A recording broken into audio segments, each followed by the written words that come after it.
ಪಹಲ್ಗಾಮ್ನಲ್ಲಿ ನಡೆದಂತಹ ಉಗ್ರ ದಾಳಿಗಳ ತನಿಖೆಗೆ ಈಗ ಎನ್ಐಎ ಟೀಮ್ ಧುಮುಕಿದೆ.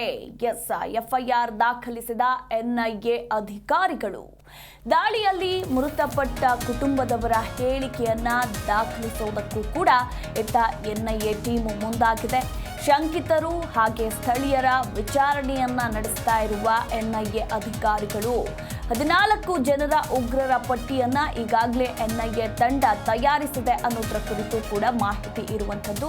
ಹಾಗೆ ದಾಳಿಗೆ ಉಗ್ರ ಸಂಘಟನೆಗಳ ಲಿಂಕ್ ಬಗ್ಗೆ, ಅಂದ್ರೆ ಯಾವ್ಯಾವ ಉಗ್ರ ಸಂಘಟನೆಗಳ ಲಿಂಕ್ ಇದೆ ಈ ಒಂದು ದಾಳಿಯಲ್ಲಿ, ಪಹಲ್ಗಾಮ್ನಲ್ಲಿ ನಡೆದಂತಹ ಉಗ್ರ ದಾಳಿಯಲ್ಲಿ ಅನ್ನೋದರ ಕುರಿತು ಕೂಡ ಈಗ ಎನ್ಐಎ ಅಧಿಕಾರಿಗಳು ಗಂಭೀರವಾಗಿ ತನಿಖೆಯನ್ನ ನಡೆಸ್ತಾ ಇದ್ದಾರೆ.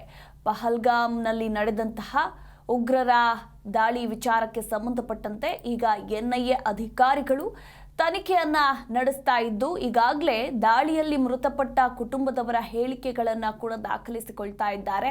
ಹಾಗೆ ಶಂಕಿತರು ಇನ್ನು ಸ್ಥಳೀಯರ ವಿಚಾರಣೆಯನ್ನ ಕೂಡ ಎನ್ಐಎ ಅಧಿಕಾರಿಗಳು ನಡೆಸ್ತಾ ಇರುವಂಥದ್ದು. ಮಾಹಿತಿ ಪ್ರಕಾರ 14 ಜನರ ಉಗ್ರರ ಪಟ್ಟಿಯನ್ನ ಈಗಾಗಲೇ ಟೀಮ್ ತಯಾರಿಸಿದೆ ಅಂತ ಕೂಡ ಹೇಳಲಾಗ್ತಾ ಇದೆ.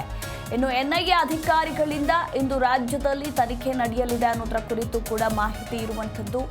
ಕಾಶ್ಮೀರದ ಪಹಲ್ಗಾಮ್ನಲ್ಲಿ ಹಿಂದೂಗಳ ನರಮೇಧ ವಿಚಾರಕ್ಕೆ ಸಂಬಂಧಪಟ್ಟಂತೆ ಇವತ್ತು ರಾಜ್ಯದಲ್ಲಿ ಎನ್ಐಎ ಟೀಮ್ ತನಿಖೆಯನ್ನ ನಡೆಸಲಿದೆ.